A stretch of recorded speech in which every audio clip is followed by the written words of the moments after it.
Hello नमस्कार दोस्तों, आप सभी का स्वागत है फिर से बीएससी प्रो क्लासेस में। दोस्तों आज अपन बात कर रहे हैं किसकी, थर्मोडायनेमिक्स की, फिजिक्स की बात कर रहे हैं। और आज हमारी क्लास नंबर कौन सी है? फोर्थ क्लास है और यूनिट नंबर फोर्थ की अपन बात कर रहे हैं। तो आपको पता है कि यूनिट नंबर फोर्थ में हमारे पास एक ही चैप्टर है जिसका नाम है चैप्टर नंबर 7 और वो है क्वांटम भौतिकी। और उसी के अंदर अपन देखो हमने क्वांटम भौतिकी के अंतर्गत उसके जो गुणधर्म थे, क्वांटम भौतिकी के गुणधर्म, उनको हमने कंप्लीट कर लिया है। उसके साथ में हमने देखो कल की क्लास थी हमारी, उसमें हमने बोसोन कण के बारे में और ब्लैक बॉडी कृष्णिका के बारे में हमने एक अच्छे कॉन्सेप्ट के साथ में उनको कवर कर लिया। अब देखो आज का जो हमारा टॉपिक है वो देखो हमने नोट्स आपको प्रोवाइड करवा दिए हैं टेलीग्राम पे। तो देखो आप ये कर सकते हो कि आप क्या करो, पहले नोट्स को डाउनलोड करो। डाउनलोड करके क्या है कि आप नोट्स को पहले ही, जैसे क्लास होती है अपनी, उस क्लास से पहले ही देख लिया करो। इससे आपको अंदाज़ा लग जाएगा कि आज हमारा कौन सा टॉपिक चलने वाला है। और उससे क्या है कि आपको समझने में भी थोड़ी सी आसानी रहेगी। आप एक बार रीडिंग लगा लीजिए, ठीक है, उसके बाद हम आपको समझा देंगे कॉन्सेप्ट के साथ में, तो आपके वो टॉपिक अच्छे तरीके से क्लियर हो जाएगा। तो देखो चलिए, ठीक है, एक नए जोश के साथ अपन सीखते हैं आज कुछ नई चीज़ों को। और देखो चीज़ों को सीखने के लिए अपने अंदर क्या है कि जिज्ञासा को जगाना ज़रूरी है, क्योंकि जब तक आपके मन में रुचि नहीं रहेगी किसी चीज़ को सीखने की तो आप चीज़ों को नहीं सीख सकते। ठीक है, तो चलिए आज बात करेंगे अपन अपनी जो क्लासिकल फिजिक्स है, चिरसमत भौतिकी है, उसकी कुछ फेलियर के बारे में या कमियों के बारे में अपन बात करेंगे। और अब देखो ये क्वेश्चन है, एक तो यहाँ पे ऐसा इंपॉर्टेंट बन जाता है कि भाई चिरसमत भौतिकी की कमियों के बारे में आपसे क्वेश्चन पूछा जा सकता है कि आपके एग्जाम में 2 नंबर में ये क्वेश्चन आ सकता है।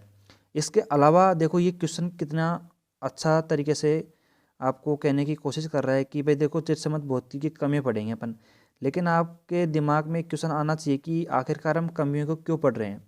क्योंकि इन कमियों की सुधार अपन, मतलब सुधार है, इन कमियों की दूर दूर कर दिया गया है इन कमियों को।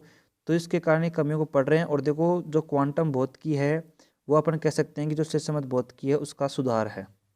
यानी कि अपन एक तरीके से देखा जाए तो क्वांटम भौतिकी की जो बात करेंगे, महत्वपूर्ण पक्ष हैं, जो गुणधर्म हैं, जो हमने कवर कर लिए हैं पीछे भी काफ़ी हद तक है, तो उनके बारे में बात करेंगे। तो चिरसमत भौतिकी की कमियों के बारे में बात करेंगे और क्वांटम भौतिकी ने आखिरकार उन कमियों को कैसे दूर किया और उनमें कैसे कैसे बदलाव किए गए। तो उस कारण से फिर क्वांटम भौतिकी को मतलब अच्छा बताया गया फिर चिरसमत भौतिकी से, यानी कि मतलब एक नई भौतिकी का निर्माण हो गया क्वांटम भौतिकी। तो चलो स्टार्ट करते हैं अपन। और सबसे पहले देखो टॉपिक तो इतने सारे हैं चिरसमत भौतिकी की कमियों को निकालने के लिए, लेकिन अपन कुछ सेलेक्टेड टॉपिकों के बारे में बात करेंगे। जैसे कि देखो सबसे पहले अपन बात करेंगे किसके ऊपर, जैसे अपन बात करेंगे, जैसे हमारे पास कल हमने ब्लैक बॉडी समझा था। अब कल का जो टॉपिक है वो मेरे हिसाब से आपके अच्छे तरीके से क्लियर होगा, तो आज आपके मेरे हिसाब से और भी अच्छी तरीके से क्लियर होने वाला है। देखो कल हमने ब्लैक बॉडी जो हमारे पास से वक्र था, ब्लैक बॉडी का जो वक्र था, ऊर्जा वितरण वक्र, उसके बारे में समझा था। ठीक है, और उस ब्लैक बॉडी ऊर्जा वितरण वक्र में अपन ने क्या देखा था, देखो ध्यान से देखना। हमारे पास एक वैज्ञानिक के बारे में पढ़ा था जिनका नाम था वीन वैज्ञानिक, पढ़ा था कल अपन ने। और उसमें अपन ने वीन का जो विस्थापन नियम था उसको भी देखा था, वीन डिस्प्लेसमेंट लॉ। तो वहाँ पे उसके विस्थापन नियम को देखा। तो देखो अब सबसे पहले अपन तुलना करते हैं। पहले चिरसमत भौतिकी के बारे में सबसे पहले कृष्ण का, मतलब चिरसमत भौतिकी है उसके अंतर्गत जो हमारी ब्लैक बॉडी थी उसको किन वैज्ञानिकों ने समझाया, और वैज्ञानिकों ने समझाया लेकिन उनमें कमी क्या निकल गई, किसमें, कृष्णिका में, उसको अपन समझते हैं। देखो हम जानते हैं कि भाई चिरसमत भौतिकी की अवधारणा के अनुसार जो हमारी कृष्णिका है जिसमें ऊर्जा वितरण वक्र की बात करते हैं, तो वहाँ पे हमें हमारे पास एक तो आता है वीन वैज्ञानिक, एक तो था वीन वैज्ञानिक था, और एक था हमारे पास रेले जीन्स। कौन सा था? एक हमारे पास से वैज्ञानिक था वीन और एक था रेले जीन। ठीक है, इसके बारे में अपन बात करेंगे लेकिन अभी नहीं, इसके बारे में अपन थर्ड ईयर में बात करेंगे रेले जीन्स के बारे में। तो देखो हमारे पास चिरसमत भौतिकी के अंतर्गत हमारे पास देखो कल हमने ब्लैक बॉडी को समझा था, तो वहाँ पे मैंने वीन का विस्थापन नियम बताया था, यानी कि वीन वैज्ञानिक ने कृष्णिका के बारे में समझाया। अर्थात वीन वैज्ञानिक ने और रेले जीन्स ने अपने ब्लैक बॉडी किसके बारे में, कृष्णिका के बारे में समझाया, कृष्णिका ऊर्जा वितरण वक्र के बारे में, कृष्णिका ऊर्जा वितरण वक्र, इसके बारे में इन्होंने समझाया। तो क्या समझाया कि देखो वीन का जो विकिरण सूत्र है वो क्या है हमारे पास जो लघु तरंग दैर्ध्य वाले भाग के लिए, अर्थात अपन बात करते हैं जो हमारे पास कल हमने वक्र देखा था। आपको पता है कि कल हमने जो ऊर्जा वितरण वक्र हमने बनाया था तो उसके लिए बात करते हैं अपन। तो यहाँ पे देखो उस वक्र को हम दोबारा बना देते हैं। क्या है कि उस वक्र की सहायता से हम काफ़ी टॉपिकों को कवर करेंगे। तो देखो उस वक्र को हम दोबारा बनाते हैं। देखो ध्यान से देखना, ये हमारे पास कृष्ण का ऊर्जा वितरण को हम दोबारा बनाते हैं। देखो ध्यान से देखना, कल हमने कुछ इस प्रकार बनाया था, आपको पता हो तो देखो इस प्रकार हमने कुछ बनाया था, आपको याद आ रहा हो तो इस प्रकार देखो।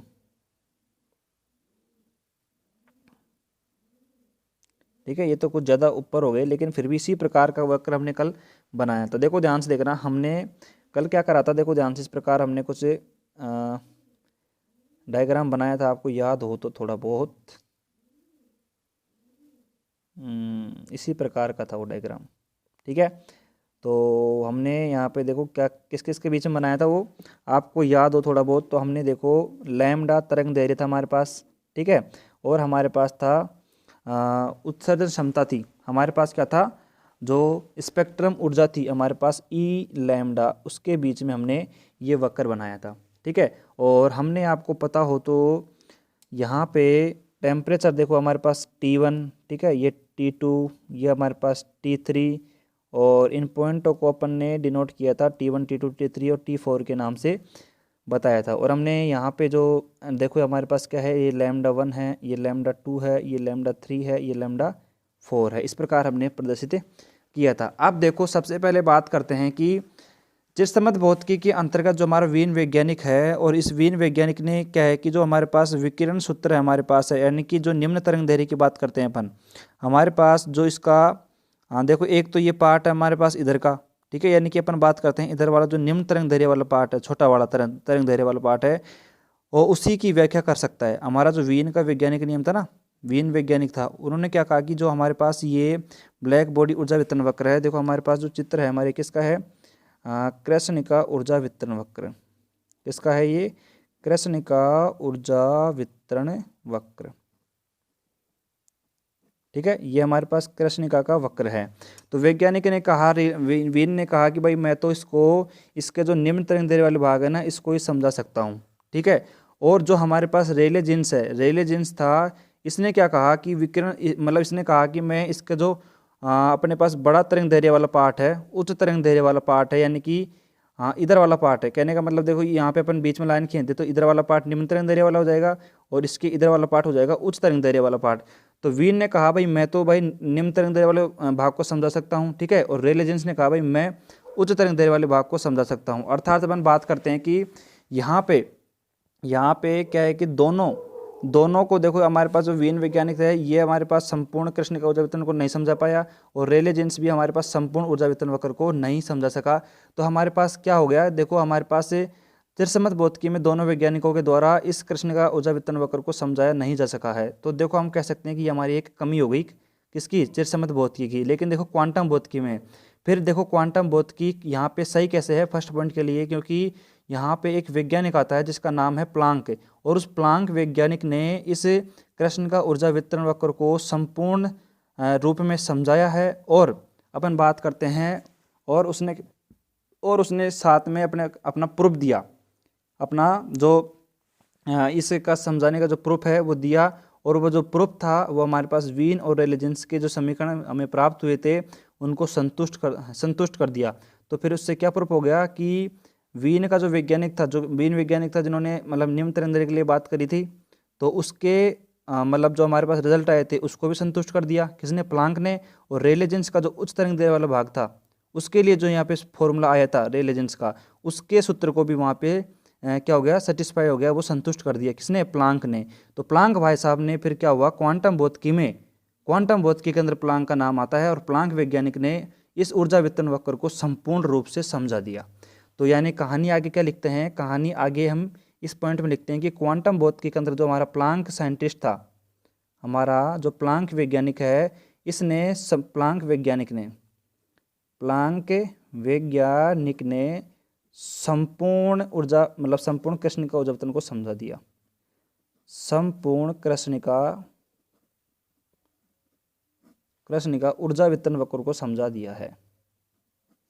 ठीक है, अब बात करते हैं देखो सेकंड पॉइंट की। ये तो हमारे पास फर्स्ट पॉइंट हो गया, लेकिन देखो अपन प्लांक के बारे में बात करेंगे अभी। रुको थोड़ा सा देरी रखिए, क्योंकि हमारे पास वीन का जो वैज्ञानिक का जो नियम था उसको भी अपन सेटिस्फाई करेंगे, प्लांक के नियम को भी सेटिस्फाई करेंगे। लेकिन अभी तक अपन क्या कर रहे हैं, यहाँ पे केवल कमियों के बारे में बात कर रहे हैं, तो केवल अपन कमियां पढ़ रहे हैं। इसके अगला जो टॉपिक आएगा अपना, वहाँ पे अपन प्लांक का नियम पढ़ेंगे, फिर उसके बाद में हम प्रूव भी करेंगे, हम यहाँ पे सिद्ध भी करेंगे इस चैप्टर में कि वीन वैज्ञानिक का जो नियम था वो आधे भाग के लिए था, रेलेजेंस का जो फॉर्मूला था वो अपने पास क्या है, दीर्घ तरंग वाले भाग के लिए था, और प्लांक वैज्ञानिक ने दोनों के लिए समझाया। तो अपन प्लांक के द्वारा वीन और रेलेजेंस दोनों का फॉर्मूला व्युत्पन्न करेंगे और वहाँ पे प्रूफ करेंगे। तो बस अभी तो अपन क्या है कि यहाँ पे केवल कमियों के बारे में पढ़ रहे हैं, किसकी चित्रसमत भौतिकी की, तो यहाँ पे कमियों के बारे में बात करेंगे। लेकिन जब इनको प्रूफ करेंगे अपन जस्ट थोड़ी देर बाद में इनको प्रूफ करेंगे। देखो ध्यान से देखना, प्लांक और इन दोनों वैज्ञानिकों के। ठीक है, तो इस प्रकार पहली कमी तो हमारे पास ये हो गई। ठीक है, और दूसरी कमी देखो हमारे पास क्या आई। दूसरी कमी ये आई कि भाई चिरसमत भौतिकी की अवधारणाओं के अनुसार पदार्थ के लिए कण प्रकृति व तरंग प्रतीक, हमारे पास देखो तरंग प्रकृति को पृथक पृथक माना जाता है। अर्थात जो अपन चिरसमत भौतिकी की बात करते हैं तो वहाँ पे अपन बात करते हैं कोई भी, अब हमारे पास जैसे कि हमारे पास ये कण है, ठीक है, ये पार्टिकल है और ये तरंग मान लो, तो दोनों को क्या है कि पृथक पृथक मानते हैं, अर्थात दोनों अलग अलग हैं। ठीक है, पृथक मानते हैं। लेकिन अपन क्वांटम भौतिकी की बात करते हैं तो क्वांटम भौतिकी की अवधारणा के अनुसार पदार्थ द्वैत प्रकृति रखता है, अर्थात पदार्थ की सहायक तरंगिका होती है और कण और तरंग एक दूसरे के क्या होते हैं, पूरक फलन होते हैं। और यह भी चिरसमत भौतिकी की असफलता का एक कारण है, जो कि द्वि ब्रोगली अपना जो वैज्ञानिक था क्वांटम भौतिकी का, उन्होंने समझा दिया था ये। तो वहाँ पे देखो द्वि ब्रोगली ने क्या समझाया था कि हमारे पास जो पार्टिकल होता है उस पार्टिकल के साथ में जो मतलब एक सहायक तरंगिका होती है, अर्थात जो पार्टिकल हमारा कण है वो साथ साथ में कण तरंग प्रकृति को भी प्रदर्शित करता है। इसे द्वि ब्रोगली का द्वैत सिद्धांत कहते हैं, द्वैत सिद्धांत।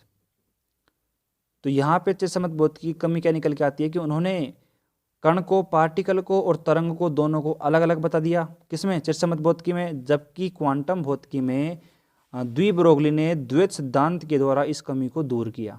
आगे बात समझ में। और मैंने ये इस पॉइंट को कल भी मैंने समझाया था, इस वाले पॉइंट को। तो ये हमारी एक कमी हो गई। अब तीसरी कमी की बात करते हैं। भाई तीसरी कमी क्या निकल के आई कि चिरसमत भौतिकी के अनुसार ऊर्जा को सतत माना जाता है।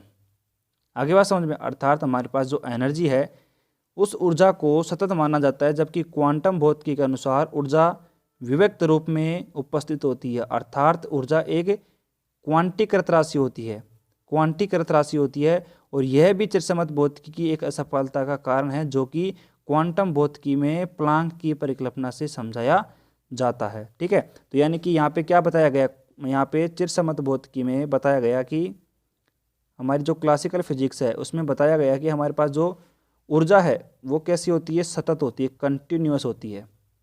ठीक है, लेकिन क्वांटम भौतिकी में क्या बताया गया है, जो हमारी ऊर्जा होती है वो एक क्वांटीकृत राशि होती है, क्वांटीकृत राशि होती है। ठीक है, और क्वांटीकृत राशि होती है।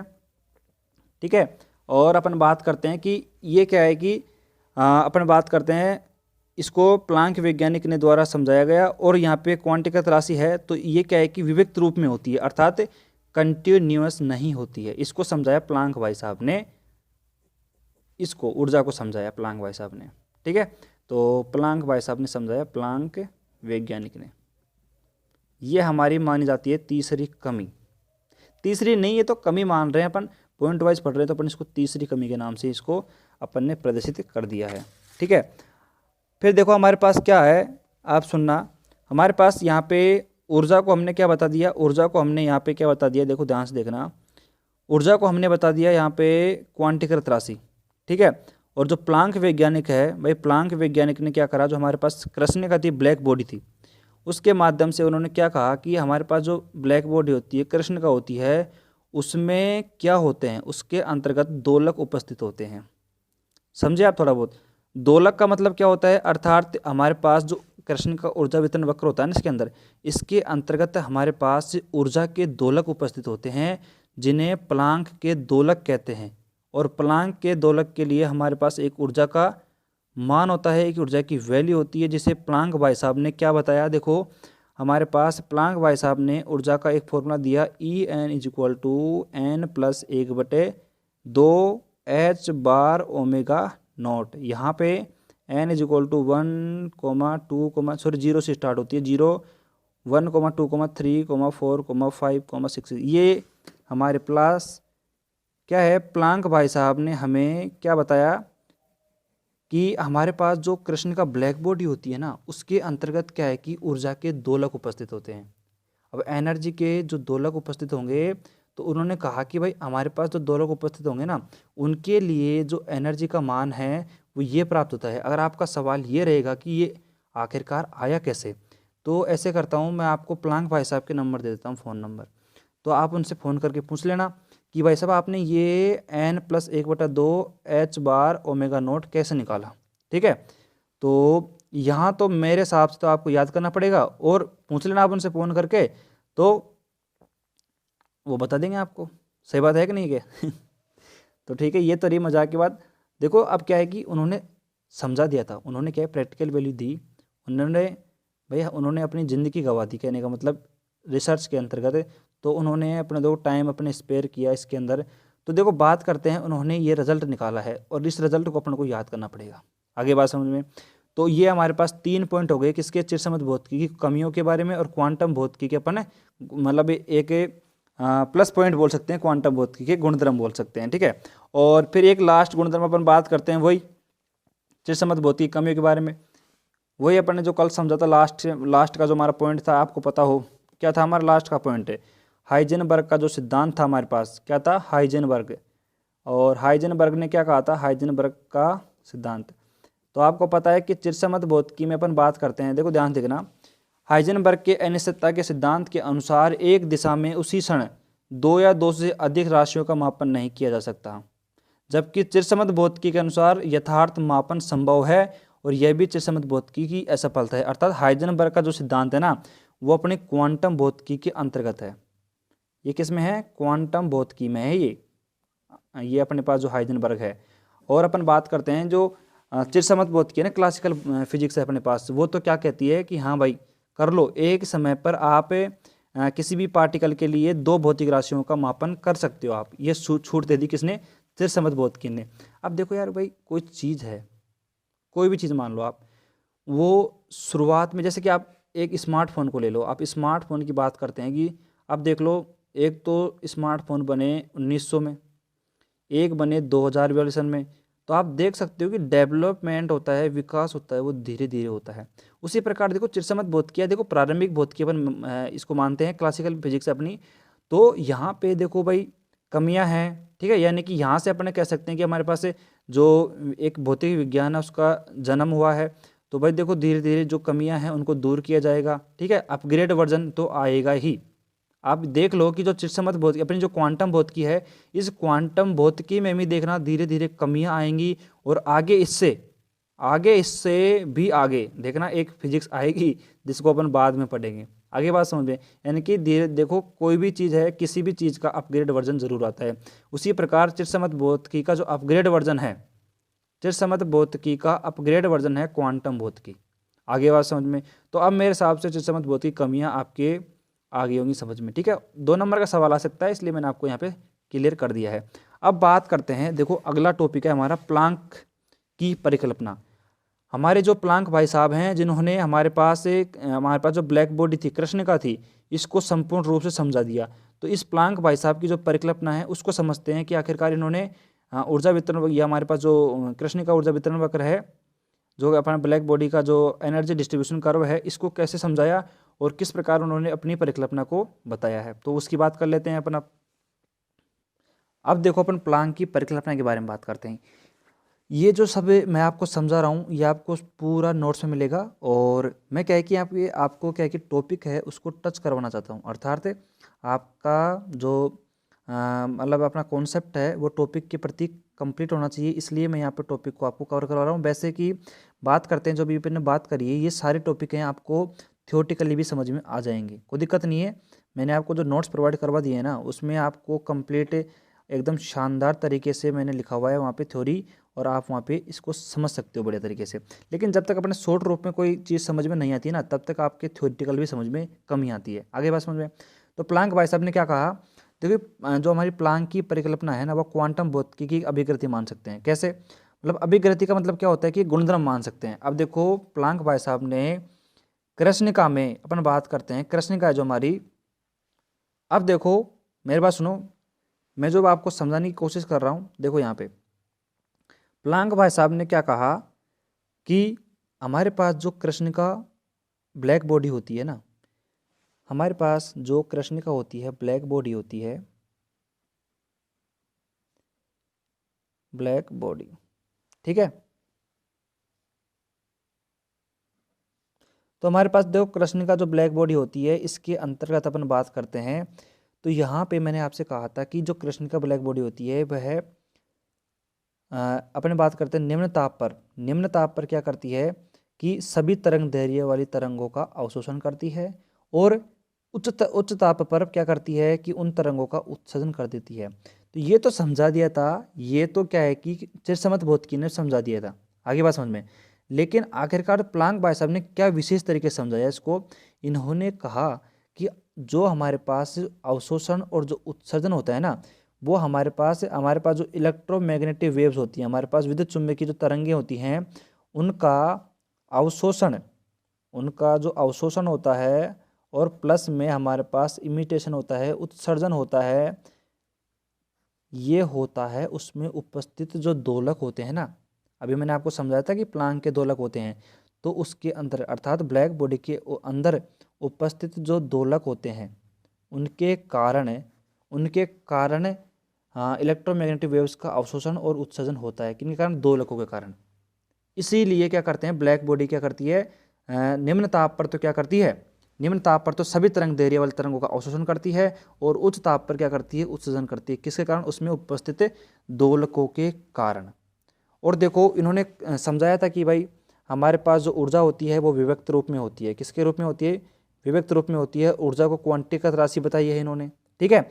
और अपन बात करते हैं कि हमारे पास ऊर्जा का जो यहाँ पे न्यूनतम मान होगा, अर्थात अपन बात करते हैं ब्लैक बॉडी के अंतर्गत ऊर्जा का जो हमारे पास न्यूनतम मान होगा, किसका, एनर्जी का, जो हमारे पास से मिनिमम मान होगा, न्यूनतम मान होगा, उसका मान होगा एच न्यू होता है। ये हमारे पास आवृत्ति होती है, ठीक है। और जिसे क्या कहते हैं, ऊर्जा का क्वांटा कहते हैं। इसे क्या कहते हैं, ऊर्जा का क्वांटा कहते हैं। और आपको पता है ऊर्जा का जो क्वांटा होता है, उसको क्या कहते हैं, उसको कहते हैं फोटोन। ये आपको पता होगा पहले भी, ऊर्जा का जो हमारा क्वांटा होता है जिसको फोटोन कहते हैं। तो प्लांक भाई साहब ने बिल्कुल शानदार समरी के टाइप में हमको समझाने की कोशिश करी है कि ब्लैक बॉडी में हमारे पास इलेक्ट्रोमैग्नेटिक वेव्स का अवशोषण उत्सर्जन दोलकों के कारण होता है, और हमारे पास ऊर्जा होती है विभक्त रूप में होती है, और ऊर्जा का जो न्यूनतम मान होता है किसमें, ब्लैक बॉडी में, वो एच न्यू होता है, और एच न्यू ऊर्जा का क्वांटा होता है। ऊर्जा का क्वांटा क्या होता है, फोटोन होता है। आगे बात समझ में। और इन्होंने प्लांक भाई साहब ने हमें एक फॉर्मूला भी दिया, और वो सीधा फॉर्मूला हमें याद करना पड़ेगा। और वो क्या दिया था हमें, एनर्जी का फॉर्मूला हमें दिया था EN = NH न्यू, ठीक है। यहाँ पे हमारे पास क्या है, हमारे पास जो n है वो है दोलकों की संख्या, हमारे पास तो दोलक होंगे ना, उनकी संख्या हुई दोलकों की संख्या। और उसके अलावा हमारे पास जो h है वो प्लांक कांस्टेंट है, जिसकी वैल्यू 6.62 × 10 की पावर कितनी होती है, -34 जूल प्रति सेकंड। और उसके अलावा अपन बात करते हैं यहाँ पे ये न्यू की, ये तो क्या होगा हमारे पास, आवृत्ति हो गई, ठीक है। तो इस प्रकार प्लांक भाई साहब ने ये कहानी को समझाया, तो मैंने शॉर्ट रूप में आपको समझा दी। अब बात करते हैं, हमारे पास 2-3 नोट की अपन बात करते हैं। यहाँ पे अपन नोट लिखेंगे 2-3, उनको समझते हैं, और वो भी शानदार नोट हैं। अभी देखना क्या नोट हैं वो। तो बात करते हैं, देखो हमारे पास जो फर्स्ट नोट है उसकी बात करते हैं। तो हमारे पास जो फर्स्ट नोट है वो क्या है, नोट डालिए यहाँ पे एक, किसका, 2000 रुपये का नोट डालिए, नोट नंबर फर्स्ट। और 2000 रुपये का नोट है, इम्पोर्टेंट नोट है। देखो ये वैल्यूज़ आपको याद रखनी पड़ेंगी। क्वांटम भौतिकी के अनुसार ऊर्जा की, मतलब हमारे पास जो क्वांटम भौतिकी है ना, चिरसमत भौतिकी, मतलब सॉरी एक ही कर दे दोनों को यार। क्वांटम भौतिकी अलग है, चिरसम्मत भौतिकी अलग है, आपको पता है। अब देखो क्वांटम भौतिकी की अपन बात करते हैं। क्वांटम भौतिकी में, क्वांटम भौतिकी के अंतर्गत अपन बात करते हैं, जो ऊर्जा होती है वो आवर्ती के समानुपाती होती है। अर्थात जो हमारे पास एनर्जी होती है वो किसके समानुपाती होती है? आवर्ती के न्यू के समानुपाती होती है। कहाँ से? प्लांक भाई साहब ने फॉर्मूला दिया था मैं, En बराबर NH न्यू। तो इसलिए बोल रहा हूँ आपको इसको याद करना पड़ेगा प्लांक के नाम से। तो क्वांटम भौतिकी के अंतर्गत हम बात करते हैं कि हमारे पास एनर्जी होती है वो आवर्ती के क्या होती है? समानुपाती होती है, ठीक है। और समानुपाती स्थिरांक जब हटता है तो हमारे पास आपको पता है प्लांक नियतांक एच की प्राप्त होती है, ठीक है। और एच की मान हमें पता है 6.62 10 की पावर माइनस का। और यहाँ पे क्या लिख दिया यार? यहाँ पे 6.62 है, ठीक है। ये आगे बात समझ में। अब देखो अपन बात करते हैं सेकंड नोट की। इसी प्रकार सेकंड नोट की बात करते हैं। नोट नंबर सेकंड की बात करते हैं तो भाई आ जाओ नोट नंबर सेकंड की बात कर लेते हैं। हमारे पास क्लासिकल फिजिक्स की बात करते हैं अपन, किसकी? चिरसम्मत, किसकी? चिरसम्मत भौतिकी की बात करते हैं अपन, क्लासिकल फिजिक्स की बात करते हैं। तो चिरसम्मत भौतिकी की अवधारणा के अनुसार अपन बात करते हैं, हमारे पास जो एनर्जी होती है, ऊर्जा होती है, जिसको हमने क्वांटम भौतिकी में आवर्ती के समानुपाती बताई है। तो चिरसम्मत भौतिकी क्या कहती है कि हमारे पास जो एनर्जी होती है ना वो टेम्परेचर के समानुपाती होती है। और जब टेम्परेचर यहाँ पे समानुपाती स्थिरांक घटता है तो हमारे पास एक के आता है नियतांक, जिसको अपन बोलते हैं बोल्ट्जमान कांस्टेंट, जिसकी वैल्यू आपको पता होनी चाहिए। हमारे पास क्या है? के हमारे क्या है? के हमारे पास क्या है? बोल्ट्जमान कांस्टेंट है, बोल्ट्जमान नियतांक है। और के की वैल्यू हमको पता होनी चाहिए 1.38 × 10 की पावर माइनस। लाइट की थोड़ी प्रॉब्लम है यार, लाइट चल गई। अब देखो बात करते हैं, हमारा जो फ्लो है उसको बनाए रखते हैं। हमारे पास के क्या है? यहाँ पे बोल्ट्जमान नियतांक है। बोल्ट्जमान नियतांक का मान कितना है? 1.38 × 10 की पावर कितनी है? माइनस का 23 है, जूल प्रति केल्विन, ठीक है। ये हमारे पास इसका नियतांक हो जाएगा। जूल इंटू केल्विन होगा भाई, प्रति केल्विन नहीं होगा, जूल इंटू केल्विन, ठीक है। प्रति केल्विन नहीं है शायद ना, ठीक है। तो हमारे पास इसका नियतांक, इसका वैल्यू हो जाएगी, क्योंकि हमारे पास के अपन में जाएगा ये, तो हाँ प्रति हो जाएगा यहाँ पे, ठीक है, जूल प्रति केल्विन। अब बात करते हैं, देखो हमारे पास एक नोट और है, कितने का है? वो तो भाई 5000 का नोट है। उसको आप रट लो, क्या कर लो? उसको रट लो। नोट नंबर 3 की बात करते हैं, वो तो 5000 रुपये का नोट है। तो भाई देखो 5000 रुपये नोट है, काफ़ी बड़ा नोट है। उसको तो क्या करना पड़ेगा आपको? ध्यान से पढ़ना पड़ेगा। कुछ भी नहीं है, हमारे पास जो प्लांक भाई साहब हैं, प्लांक भाई साहब ने हमारे पास जो मैंने आपको बताया था कि ब्लैक बॉडी के अंतर्गत जो दोलक होते हैं, प्लांक के दोलक, प्लांक के दोलकों का नाम दिए तो प्लांक के जो दोलक हैं, प्लांक के दोलक की जो एवरेज एनर्जी है, कि औसत ऊर्जा है हमारे पास, वो कितनी है? औसत जो ऊर्जा है हमारे पास, औसत एनर्जी है, वो कितनी है हमारे पास? E = एवरेज = हमारे पास E बार, या हमारे पास है H न्यू अपॉन में क्या है? E की पावर H न्यू अपॉन में KT माइनस का 1। अब देखो यहाँ से मैं कहना चाहता हूँ आपसे, यहाँ से अपने जो डेरिवेशंस हैं चैप्टर नंबर 7 में, या अपन बात करें यूनिट नंबर 4 में, जो हमारे डेरिवेशन है यहाँ से चालू हो जाएंगे। अर्थात प्लांक की जो औसत ऊर्जा है हमारे पास E = H न्यू अपॉन में E की पावर H न्यू अपॉन में KT माइनस का 1। तो ये फॉर्मूला आपको रटना पड़ेगा, कैसे भी करो इसको रट लो। आगे बात सुने, मतलब मेरे को पता नहीं है, ये याद हो जाना चाहिए, ठीक है। उसी प्रकार देखो एक नोट और है हमारे पास, नोट नंबर 4 है। वैसे तो 5 नोट हैं, तो नोट नंबर 4 हम बात कर लेते हैं। तो नोट नंबर 4 क्या कहता है हमारा? नोट नंबर 4 कहता है, मैंने आपको समझा दिया था वैसे ही, हमारे पास जो ऊर्जा घनत्व होता है, ऊर्जा घनत्व, तो ऊर्जा घनत्व को अपन किससे प्रदर्शित करते हैं? U से प्रदर्शित करते हैं ऊर्जा घनत्व को। और हमारे पास एक है स्पेक्ट्रम उत्सर्जन क्षमता, स्पेक्ट्रम उत्सर्जन क्षमता। कल मैंने आपको जब ब्लैक बॉडी के जो प्रैक्टिकल रिजल्ट थे उनको समझा रहा था मैं आपको, तो वहाँ पे मैंने आपको समझाया था स्पेक्ट्रम उत्सर्जन क्षमता के बारे में, ठीक है, इमिटेशन पावर के बारे में। तो अपन बात करते हैं यहाँ पे क्षमता के मध्य संबंध की बात करते हैं, के मध्य रिलेशन है हमारे पास, किसके मध्य? ऊर्जा घनत्व और स्पेक्ट्रम उत्सर्जन क्षमता जिसको अपन ई के नाम से जानते हैं उसके मध्य संबंध की अपन बात करते हैं। और ये संबंध आपको पता है किसने दिया था, अल्बर्ट आइंस्टीन भाई साहब ने दिया था। ई बराबर cu/4 ये मैंने आपको कल बता दिया था जब अपन प्रैक्टिकल वैल्यू फाइंड कर रहे थे। तो उस समय अपन ने मैंने आपको बता दिया था और मैंने आपको बताया था कि अल्बर्ट आइंस्टीन ने बताया था। लेकिन मैंने यहाँ पे आपको एक बात नहीं बताई थी कि ये जो वैज्ञानिक थे अल्बर्ट आइंस्टीन, इन्होंने ये रिजल्ट कहाँ से निकाला था। अपन बात करते हैं जो हमारे पास कोटर प्रयोग बात करते हैं अपन ने केमिस्ट्री में जब फर्स्ट 12th क्लास में फर्स्ट चैप्टर पढ़ा था, वहाँ पे अपन ने पढ़ा था कोटर प्रयोग, अर्थात जो अपने पास जो परमाणु होते हैं वो जब स्ट्रक्चर होती है उसके अंतर्गत हमारे जो परमाणु अपने स्थान छोड़ देते हैं तो वहाँ पे जो कोटर बन जाते हैं, होल बन जाते हैं, होल और कोटर की बात करते हैं। तो उस कॉन्सेप्ट से इन्होंने अपने पास स्पेक्ट्रम ऊर्जा घनत्व यू का और स्पेक्ट्रम उत्सर्जन क्षमता ई का अपने पास फॉर्मूला जनरेट किया है। तो हमारे पास क्या होता है, ई बराबर cu/4 होता है। तो ये जितने भी नोट मैं आपको लिखा रहा हूँ ये आपको क्या करने पड़ेंगे, याद करने पड़ेंगे। और याद नहीं करो तो रट लो, बस दो ही काम है। तो रटना एक क्या होता है, रटना एक याद करने की तो बात होती है, तो बस तो याद कर लो या रट लो, बस बात बराबर ही है। हमारे पास देखो नोट नंबर 5 है, इसमें एक मानक समाकलन है हमारे पास। क्या है, मानक समाकलन। मानक समाकलन का मतलब ये है कि हमारे पास एक समाकलन है, ये समाकलन हमारा मतलब डेरिवेशन में काम आएगा। और इस डेरिवेशन को सोल्व मतलब इस समाकलन को अपन को सोल्व नहीं करना है, सिंपल अपन को इस समाकलन की वैल्यू याद रखनी है और हमें इस वैल्यू को सीधा जब भी अपन ये समाकलन करेंगे वहाँ पे अपन को वैल्यू लिख देनी है। अर्थात x³ में e⁻x-1 डॉट dx = π⁴/15। अर्थात इस समाकलन की वैल्यू आपको याद रखनी पड़ेगी। और इसी प्रकार देखो अपन जब चैप्टर मतलब यूनिट नंबर 3 पढ़ेंगे, यूनिट नंबर 2 पढ़ेंगे, तो वहाँ पे भी देखो हमारे पास जो इंटीग्रेशन होगी, हमारे पास जो क्या होंगे डेरिवेशन होंगे, उनमें भी ये हमारे पास समाकलन की जो मानक समाकलन उनकी वैल्यू अपन को याद करनी पड़ेगी। तो यहाँ पे तो केवल अपन को इसी को याद करना पड़ेगा क्योंकि 1-2 डेरिवेशन है उनमें अपने काम आएगी। ठीक है, तो अपन को याद करना पड़ेगा ये। ठीक है, तो ये अपना काम खत्म है यहाँ पे।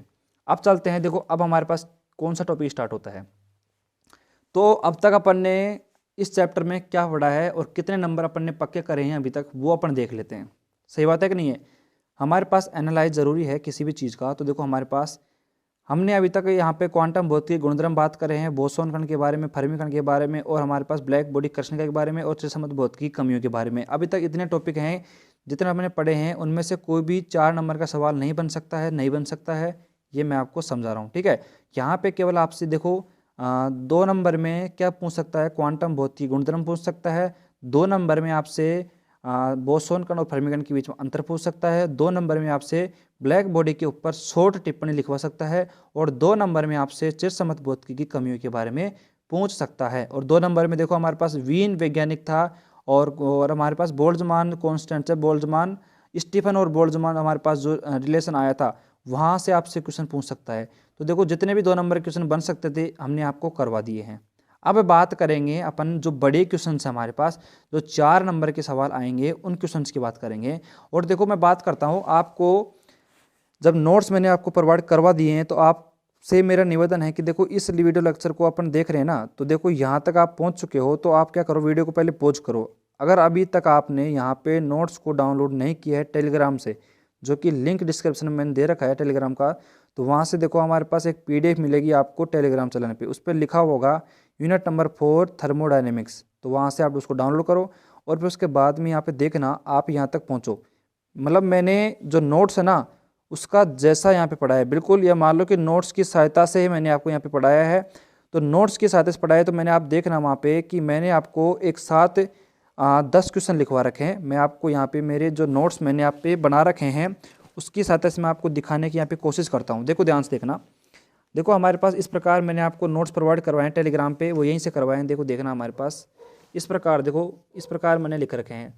तो यहाँ पे आपको दिख रहा होगा कि मैंने एक साथ मतलब 10 क्वेश्चन को मैंने आप पे लिख रखा है। देखो ध्यान से देखना, ये हमारे पास क्वेश्चन है, देखो 1 2 3 4, ठीक है।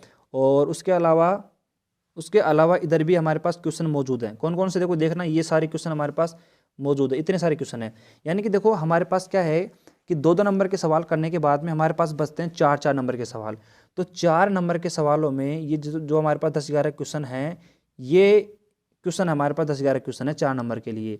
और देखो इन सवालों में से बात करते हैं, देखो हमको पढ़ने पड़ते हैं, देखो पढ़ने पड़ते हैं और देखो आपको लग रहे होंगे इतने सारे क्वेश्चन है ये, ठीक है। तो आप ये मानो कि आपने अगर 2 डेरिवेशन समझ लिए ना, आप उसके अलावा ये सारे डेरिवेशन समझ में आ जाएंगे इन दोनों के सिवाय। एक तो ये रहा हमारा और एक ये रहा, मतलब एक क्वांटम भौतिकी के अंतर्गत। और यूनिट नंबर 4 में अगर आपने चैप्टर नंबर 7 में अगर आपको केवल पास होना है, अगर आप मान लो आप चाहते हो कि मैं केवल पास ही हो जाऊं, तो आप ये समझ लीजिए कि आपके लिए ये 2 क्वेश्चन रामबाण है। रामबाण का मतलब ये है क्योंकि ये 2 क्वेश्चन हर साल या तो बोस आइंस्टीन से क्वेश्चन आता है या फिर फर्मी से आता है। एक क्वेश्चन दोनों में से 4 नंबर का आता है यहाँ से। आप देख सकते हो 4 नंबर तो यहाँ पे फिक्स हो गए। मतलब ये अपनी 8 नंबर की यूनिट है ना, यूनिट नंबर अपनी जो 4th है वो 8 नंबर की है। अब 8 नंबर में से 4 नंबर तो आपकी फिक्स है कि इन दोनों में से एक क्वेश्चन पक्का आता है। बाकी अपन जो मेहनत करेंगे ना वो अपन करेंगे 4 नंबर के ऊपर। तो 2 नंबर तो मैंने आपको वहाँ पे बता दिए हैं कि यहाँ से अपना 2 नंबर का क्वेश्चन बन जाएगा। उसके अलावा जो 2 नंबर का जो सवाल बनेगा अपना, ठीक है, तो वो जो बनेगा वो अपन बात करेंगे। देखो अब इतने भी सवाल हैं, अब देखो अपन को देखो पूरे नंबर प्राप्त करने के लिए तो पूरा ही पढ़ना पड़ेगा। तो इसलिए अपन क्या है कि देखो पूरा पढ़ेंगे, और जो भी स्टूडेंट है वो केवल पास होना चाहते हैं तो वो इन क्वेश्चनों का सहारा ले। और हम लास्ट में जब अपनी यूनिट अपने जो ये बुक है अपनी जो थर्मोडायनेमिक्स ये ख़त्म हो जाएगी, तब अपन लास्ट में यूनिट वाइज इम्पोर्टेंट क्वेश्चंस की एक मतलब क्लास डालेंगे जिसमें अपन इम्पोर्टेंट क्वेश्चंस के बारे में बात करेंगे। और वहाँ पे अपन वहाँ पे टाइप डिवाइड कर देंगे। क्या कर देंगे? टाइप डिवाइड कर देंगे और वहाँ पे ये बताएंगे कि ये क्वेश्चंस है, ये हमारा 2020 में आया था, ये 19 में आया था, इस साल ये सवाल आएगा। यानी कि मतलब चांसेस है ना वो 99% रहेंगे, यानी कि वो सवाल हम आपको प्रोवाइड करवा देंगे। तो वो समय आने पर करवा देंगे, आपको कोई दिक्कत नहीं है। अभी तो अपन क्या है, हमारे पास समय है तो हम पूरा कवर करेंगे और एकदम शानदार तरीके से। देखो पूरा पढ़ने में जो मज़ा है ना वो आधे पढ़ने में नहीं है, क्योंकि आधा जो पढ़ते हैं ना उसमें अपन थोड़ा सा रिलेट नहीं कर पाते, चीज़ों को याद करने में थोड़ी दिक्कत आती है। अगर आप सीक्वेंस से पढ़ते आ रहे हो बिल्कुल तो आपको चीज़ें ऑटोमेटिक याद आती जाती हैं। आगे बात समझ में। तो अपन चलते हैं, देखो हमारे पास फर्स्ट क्वेश्चन है इसका। देखो ये क्वेश्चंस मैं आपको यहाँ पे नहीं लिखवा रहा हूँ और अपन बात करते हैं। देखो आपको नोट्स में मैंने बता रखे हैं, नोट्स आप डाउनलोड करो पहले। और उस नोट्स में हमारे पास फर्स्ट क्वेश्चन है एक, जिसका नाम है सिद्ध करो कि क्वांटम भौतिकी का परिणाम चिरसम्मत भौतिकी को संतुष्ट करता है। तो इस प्रकार से भी एग्जाम में क्वेश्चन आ सकता है। देखो जितना क्वेश्चन हार्ड लग रहा है ना उतना क्वेश्चन हार्ड है नहीं, और इसके जो डेरिवेशंस हैं सब कुछ मतलब ये सारे सिंपल डेरिवेशन नहीं, जितने भी हैं मैंने बताया ना पीछे आपको, सारे डेरिवेशन सिंपल हैं। तो हमारा जो पहला क्वेश्चन रहेगा इसको सोल्व करते हैं अपन। अब क्या रहेगा हमारे पास कि सिद्ध करो कि क्वांटम भौतिकी का जो परिणाम है, और बिल्कुल सही बात भी है क्योंकि जो क्वांटम भौतिकी है वो अपग्रेड वर्जन है किसका? चिरसम्मत भौतिकी का। अगर मान लो अपग्रेड वर्जन है क्वांटम भौतिकी, तो भाई जो क्वांटम भौतिकी है हमारे पास उसका जो रिजल्ट है वो चिरसम्मत भौतिकी को संतुष्ट करना चाहिए।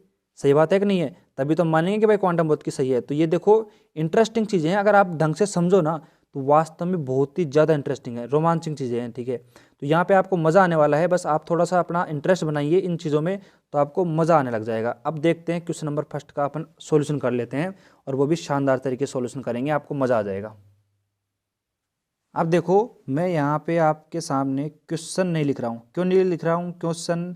क्योंकि इसलिए आप नोट्स को डाउनलोड करोगे और डाउनलोड करके उनको पढ़ोगे, और पढ़ने के बाद में क्वेश्चन वहाँ से आप देखोगे कि क्वांटम भौतिकी हमारा जो पहला क्वेश्चन है वो क्या है।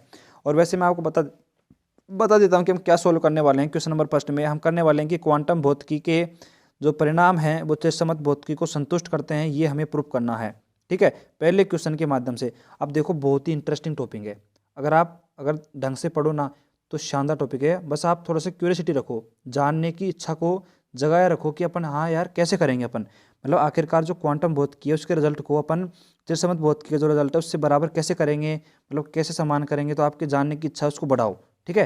तो इससे क्या है कि आपको जो अपन आंसर करेंगे ना यहाँ पे उसमें मज़ा आने लगेगा। अब देखो क्वेश्चन नंबर फर्स्ट का सॉल्यूशन करते हैं अपन, और अपन क्वांटम भौतिकी का जो रिजल्ट है उसको चिरसम्मत भौतिकी के रिजल्ट के बराबर या उसके बराबर लेके आते हैं, संतुष्ट करवाते हैं। देख कैसे। अभी तक मैं यहाँ पे कोई भी एक्स्ट्रा चीज़ को यूज़ नहीं करूँगा। अभी तक अपन ने जो पढ़ा है केवल उसी का यूज करेंगे, बिल्कुल उसी का यूज करेंगे।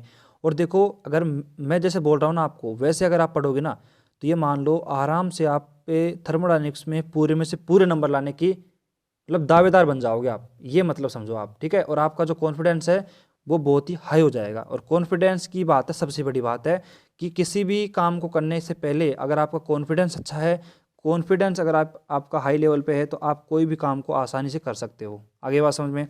तो आइए चलते हैं और क्वेश्चन को सोल्व करते हैं। तो देखो हमारा क्वेश्चन है क्वांटम भौतिकी की मतलब क्वांटम भौतिकी की सहायता से अपन चिरसमत भौतिकी की क्या करेंगे, संतुष्ट करेंगे रिजल्ट को। तो देखो हम सहायता लेंगे हम। तो अब ये हमने क्या पढ़ा था, देखो ध्यान से देखना। अब हम जानते हैं, इस प्रकार हम इसका प्रूफ करेंगे। हम जानते हैं कि वी नो दैट, हम जानते हैं कि हमारे पास जो क्वांटम भौतिकी है, हमारे पास क्या है, जो क्वांटम भौतिकी है, क्वांटम भौतिकी में हमारे पास जो प्लांक, मैंने कहा था कि इसको रट लो, मैंने कहा था अभी आपसे, अभी थोड़ी देर पहले तो पढ़ाया था मैंने आपको कि क्वांटम भौतिकी के अंतर्गत जो प्लांक के दोलक हैं हमारे पास, दोलक की जो औसत ऊर्जा का जो मान था, औसत ऊर्जा का मान, औसत ऊर्जा का जो मान था वो मैंने कहा था, आप याद कर लो।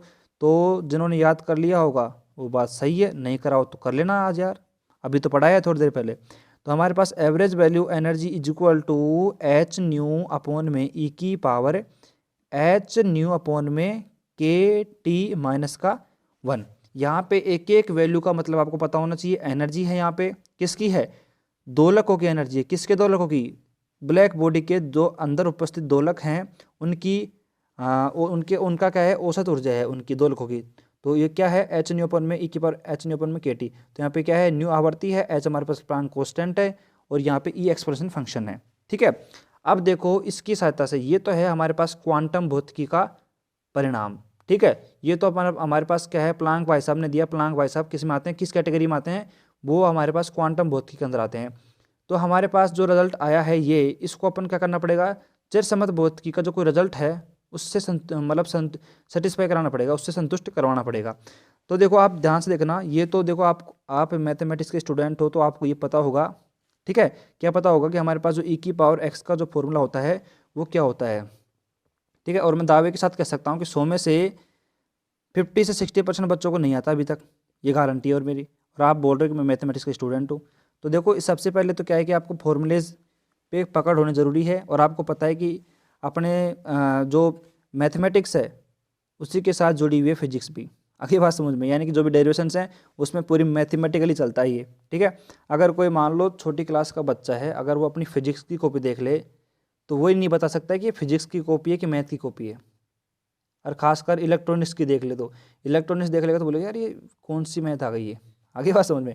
तो देखो हमारे पास अब बात करते हैं ई की पावर एक्स का फॉर्मूला क्या होता है। देखो याद कर लो, 1 प्लस एक्स प्लस में एक्स स्क्वायर अपॉन में फैक्टोरियल 2 प्लस में एक्स क्यूब अपॉन में फैक्टोरियल 3। और आज के बाद में अगर ई की पावर एक्स का फॉर्मूला भूल गए ना आप, तो समझ लो आपकी बस की बात नहीं है। अब फिजिक्स को पढ़ना और मैथ को पढ़ना छोड़ दो, फिर आप आज से बीएससी को छोड़ दो, ठीक है। अब देखो आपको फॉर्मूला याद हो गया होगा मेरे हिसाब से अब तक तो, 1 plus x x square upon factorial 2 plus x cube अपन फैक्टोरियल 3। अब देखो धीरे धीरे बढ़ेंगे अपन आगे और अपन रिजल्ट की तरफ पहुंचेंगे, और आप जब रिजल्ट की तरफ पहुंचोगे तो आपको मज़ा आ जाएगा। अब देखो यहाँ पे अपन तुलना करते हैं, यहाँ पे ई की पावर एच न्यू अपन में के टी है, तो यहाँ पे ई की पावर एक्स है, तो एक्स की तुलना अपन करते हैं किससे, आपको पता है यहाँ पे देखो एक्स बराबर एच न्यू अपन में क्या है, के टी है, ठीक है। तो यहाँ पे अपन ने क्या कर दिया, यहाँ पे हमने लिख दिया ई की पावर एच न्यू अपॉन में के टी इज इक्वल टू फॉर्मूले को अप्लाई कर दिया, 1 प्लस एच न्यू अपॉन में के टी, ठीक है। प्लस में हमारे पास क्या हो जाएगा, 1 अपॉन फैक्टोरियल 2 और एच न्यू अपॉन में के टी का स्क्वायर, और प्लस में 1 अपॉन फैक्टोरियल 3 और एच न्यू अपॉन में के टी का cube, dot dot dot dot ये अपन कर देते हैं, ठीक है। अब देखो हमारे पास बात करते हैं, हमारे पास क्लासिकल जो भौतिकी है, हमारे पास चिरसमत भौतिकी है, उसकी जो एक अवधारणा का अपन यूज लेते हैं। क्या यूज लेते हैं, जो चिरसमत भौतिकी होती है ना अपनी, आपको पता हो तो आपको पता हो कि जब अपन बात करते हैं क्लासिकल फिजिक्स की, किसकी, चिरसमत भौतिकी के अनुसार, चिरसम्मत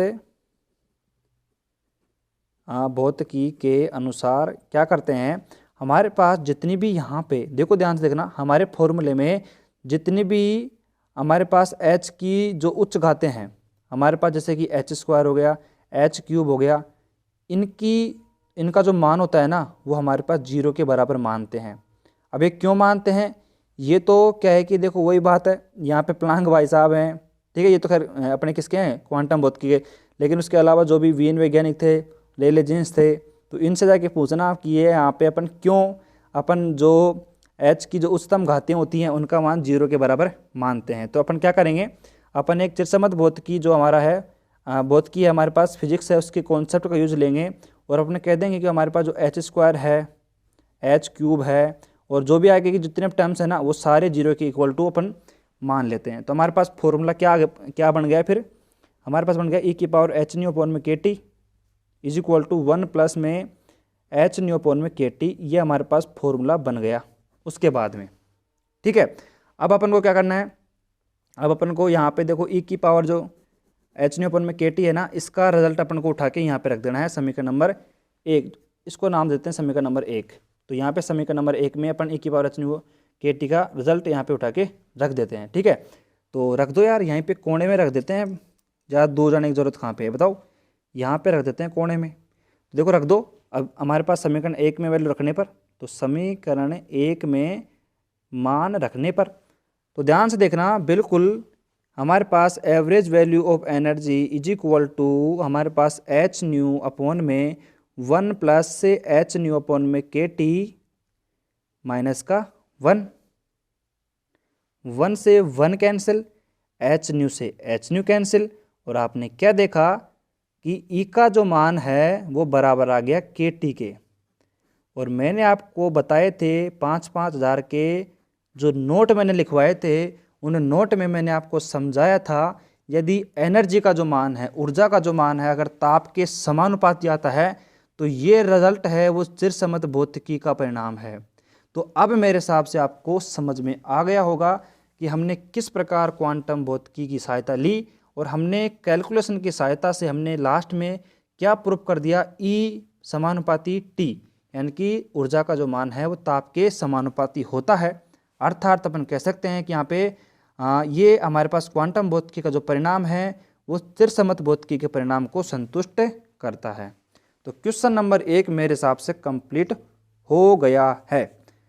चलें ठीक है, हो गया मेरे हिसाब से यार। कर रहे रिवीजन बोल रहे हो क्या, रिवीजन कर लेते हैं भाई यार, एक बार और रिवीजन कर लेते हैं भाई। क्या रिवीजन करना है इसमें बताओ। हमारे पास प्लांक भाई साहब थे, प्लांक भाई साहब ने कहा कि हमारे पास दो लोगों की एनर्जी औसत ऊर्जा है हमारे पास वो कितनी है, h⁻⁴ में e⁻h⁻KT माइनस का 1 है। क्या करा है, सिंपल e⁻x का फॉर्मूला तो आप जिंदगी में भूलोगे नहीं, ठीक है। उसके बाद में अगर भूल जाओगे ना तो छोड़ देना फिर पढ़ाई, ठीक है। उसके बाद में हमारे पास x की वैल्यू हमने कंपेरिजन कर दी, कंपेरिजन करने के बाद में यहाँ पे हमने वैल्यू पुट करी है, पुट करने के बाद में हमारे पास क्लासिकल जो हमारे पास फिजिक्स है उसका कॉन्सेप्ट है कि हमारे पास जितनी भी h की हाईएस्ट वैल्यू होती है उनको अपन 0 के बराबर मान लेते हैं, ठीक है। इसके बाद मैंने फॉर्मूले में वैल्यू रख दी है, E समानुपाती T आ गया। ये चिरसम्मत भौतिकी का परिणाम है, मैंने नोट में आपको लिखवाया था और वहाँ पे आपको कहा था, मैंने समझाया था। आगे बात समझ में, तो एक क्वेश्चन हमारा कंप्लीट हो चुका है। अब देखना हमारे जितने भी क्वेश्चन है ना वो सारे ऐसे ही हैं और बिल्कुल इंटरेस्टिंग क्वेश्चन है, मज़ा आएगा। अब देखो मज़ा आया कि नहीं आया, हमने यहाँ पे E समानुपाती T के कर दिया। अब देखो आपको मज़ा आया होगा कि हमने किस प्रकार देखो अच्छे तरीके से हमने E समानुपाती T कर दिया, अर्थात ऊर्जा को तापमान के समानुपाती बता दिया। अब चलते हैं दूसरे क्वेश्चन की तरफ, और वो भी इंटरेस्टिंग क्वेश्चन है, शानदार क्वेश्चन है। तो देखो आज के वीडियो लेक्चर में अपन इतना ही पढ़ेंगे यार। देखो क्यों, क्योंकि आज के वीडियो लेक्चर में हमने क्या पढ़ लिया है। देखो सबसे पहले अपन ने बात करी चिरसम्मत भौतिकी की कमियों के बारे में, फिर प्लांक का जो नियम है उसके बारे में थोड़ा बहुत पढ़ा, फिर वो महत्वपूर्ण 4-5 नोट पढ़े हैं, और नोट पढ़ने के बाद में एक क्वेश्चन हमने कर लिया जो कि चिरसम्मत भौतिकी की जो सब मतलब कि चिरसम्मत भौतिकी का जो परिणाम है उसको संतुष्ट करवाया क्वांटम भौतिकी के परिणाम के द्वारा। तो अब जो हमारा अगला क्वेश्चन है ना, तो आप क्या करो कि जब पढ़ो अगला जो अपना लेक्चर आएगा उससे पढ़ने से पहले क्या करो आप नोट्स की, मैं बार बार बोल रहा हूँ आपसे, नोट्स डाउनलोड कर लो। और आपको पता होना चाहिए कि देखो मैंने वहाँ पे नोट्स में बता रखा है कि हमारा जो दूसरा क्वेश्चन है ना वो है हमारे पास प्लांक का जो विकिरण सूत्र है ना वो क्या है और आवर्ती के रूप में इसकी गणना करो। अब क्या करेंगे देखो, अब मैं उसको क्यों नहीं करवा रहा, क्योंकि देखो वो नया टॉपिक अपन कह सकते हैं उसको कि प्लांक का विकिरण सूत्र अभी तक अपन ने नहीं पढ़ा है और वो अपने हिसाब से नया टॉपिक है। तो सबसे पहले कल आते ही अपन क्या करेंगे, प्लांक का जो विकिरण सूत्र है उसके बारे में पढ़ेंगे और फिर उसके बाद में प्लांक का जो विकिरण सूत्र है उसको अपन तरंग दैर्ध्य के रूप में भी और आवर्ती के रूप में भी, दोनों रूप में अपन उसको कैलकुलेट करेंगे। फिर उसके बाद में देखो एग्जाम में क्वेश्चंस कैसे आते हैं, सुनो एक बार। मतलब हमारे पास जो प्लांक भाई साहब का जो विकिरण सूत्र है ना उसकी सहायता से, क्योंकि देखो प्लांक है क्वांटम भौतिकी का, ठीक है, और हमारे पास वीन और रेले जीन्स था वो था चिरसम्मत भौतिकी के। अब देखो वही बात आ जाती है ना, फिर वही बात आ जाती है कि जिस प्रकार हमने क्वांटम भौतिकी के रिजल्ट से चिरसम्मत भौतिकी के रिजल्ट को संतुष्ट करवाया अभी इस पहले क्वेश्चन में, उसी प्रकार हम क्या करवाएंगे, हमारे पास जो वीन का विकिरण सूत्र आ जाएगा ना उससे अपन सॉरी नहीं वीन का नहीं, सॉरी गलती कर दी, थोड़ी दोबारा बोलते हैं कि जिस प्रकार हमने यहाँ पे क्वांटम भौतिकी के रिजल्ट के द्वारा चिरसम्मत भौतिकी के रिजल्ट को संतुष्ट करवाया है, उसी प्रकार हम प्लांक के नियम को पढ़ेंगे। फिर प्लांक के नियम की सहायता से रेले जीन्स का निकालेंगे और वीन का निकालेंगे, क्योंकि रेले जीन्स और वीन दोनों चिरसम्मत भौतिकी के हैं और प्लांक हमारे पास क्वांटम भौतिकी के, इसलिए अपन क्वांटम भौतिकी से क्या करेंगे, चिरसम्मत भौतिकी के रिजल्ट को संतुष्ट करवाएंगे। तो एग्जाम में क्वेश्चन कैसे आते हैं, देखो सुनो, एग्जाम में क्वेश्चन आता है कि हमारे पास जो प्लांक का जो विकिरण सूत्र है उसको प्रूव करो और प्लांक के विकिरण सूत्र की सहायता से रेले जीन्स का भी निकलवा सकता है, वीन का भी निकलवा सकता है। इस प्रकार देखो, और स्टीफन जो अपने पढ़ा था, स्टीफन बोल्ट्जमान जो नियम था, आपको पता हो तो टेम्परेचर की घात के 4 के बराबर होता है, आपको पता हो स्टीफन बोल्ट्जमान, मैंने आपको पढ़ाया था, तो वो भी निकलवा सकता है। तो देखो कितना इंटरेस्टिंग बात है, मतलब तो अपन कल पढ़ेंगे इंटरेस्टिंग टॉपिक प्लांक का विकिरण सूत्र।